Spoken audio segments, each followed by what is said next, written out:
ಕರ್ಕೊಂಡು ಹೋಗ್ಬಿಟ್ಟು ಡೀಟೇಲ್ಸ್ ಕೊಡ್ತೀರಾ, ಅಲ್ಲಿ ಹೋಗ್ಮೇಲೆ ಗೊತ್ತಾಗುತ್ತೆ ಹುಡುಗಿ ಚಿಕ್ಕವಳು, ಹುಡುಗಿ ದೊಡ್ಡವಳು, ಹುಡುಗಿ ದಪ್ಪ, ಹುಡುಗ ಕರ್ರಗಿರ್ತಾನೆ, ಈ ತರ ಎಲ್ಲ ಪ್ರಶ್ನೆಗಳು ಬರ್ತಾ ಹೋಗುತ್ತೆ. ಅವಾಗ ಅವ್ನು ಬ್ರೋಕರ್ ಏನ್ ಮಾಡ್ತಾನೆ, ಕರ್ಕೊಂಬಂದಿದ್ದೀನಿ, ತೋರಿಸಿದ್ದೀನಿ, 1000 ರೂಪಾಯೋ 500 ರೂಪಾಯಿ ಕಿತ್ಕೊಂತಾನೆ. ಸೊ ನಾನು ಆ ರೀತಿ ಮಾಡೋದಿಲ್ಲ.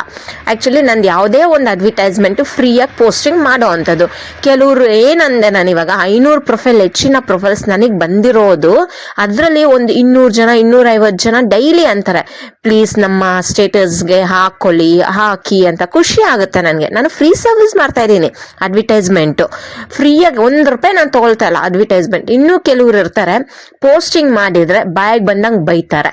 ದಯವಿಟ್ಟು ಅವರು ದಯವಿಟ್ಟು ಪ್ರೊಫೈಲ್ಸ್ ಕಳಿಸ್ಲೇಬೇಡಿ. ನನಗೆ 100 ಬಿಸ್ನೆಸ್ ಇದೆ, ನನಗೆ 1008 ಮೈಂಡಲ್ಲಿ ಇರುತ್ತೆ ಆಯ್ತಾ. ನಾನು ವಾಟ್ಸಪ್ಪಲ್ಲೇ ನಾನು ಬಿಸ್ನೆಸ್ ಮಾಡುವಂಥದ್ದು ಸ್ಟೇಟಸ್ ಅಲ್ಲಿ. ಸೊ ಯಾರಿಗೋ ಒಳ್ಳೇದಾಗ್ಬೋದು ಅಂತ ಒಳ್ಳೆ